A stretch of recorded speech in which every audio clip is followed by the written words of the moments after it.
जी अदी फाइजा बिस्मिल्लाह क्यों ओ मदनी मिठा मन ठार तोखे पारतया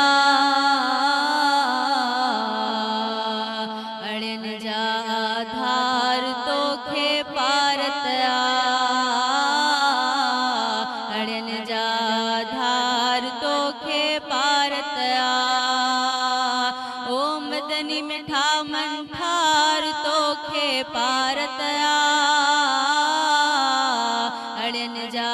आधार तोखे पारतया अड़न जा आधार तोखे पारतया मुस्तफा या मुस्तफा आखिरत जी सोहणा साईं कोन कई मूं त्यारिया पाण खे मूं अॼु ताईं रुगो तुंहिंजी ॾिनी दिलदारिया आखिरत जी सोहणा साईं कोन कई मूं त्यारिया पाण खे मूं अॼु ताईं रुगो तुंहिंजी ॾिनी दिलदारिया मिसकीन यतीमन यार तोखे पारतया अड़न जा आधार तोखे पारतया अड़न जा आधार तोखे पारतया मुस्तफा या मुस्तफा थींदी तुंहिंजी नज़र करम पोए सारा दर्द लही वेंदा सदके तुंहिंजे दिल पर मुंहिंजा बिगड़ियल कम ठही पवंदा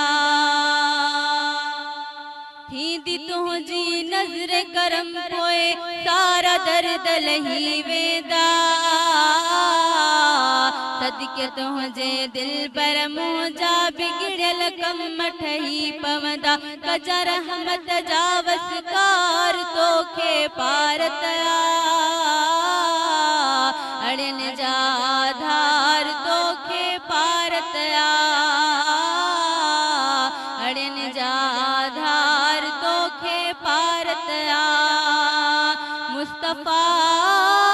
या मुस्तफा ज़ात रब जी बेशक ऊंची बालाए बेनियाज़ो आहे बख्श जी मां वेंदस मुरसल एतिरो तो ते नाज़ो आहे ज़ात रब जी बेशक ऊंची बालाए बेनियाज़ो आहे बख्श जी मां वेंदस मुरसल एतिरो तो ते नाज़ो आहे थोरो ए जमील ज़ारो ज़ार तोखे पारतया अड़न जा आधार तोखे पारतया अड़न जा आधार तोखे पारतया मुस्तफा या मुस्तफा ओ मदनी मिठा मन ठार तोखे पारतया अड़न जा आधार तोखे पारतया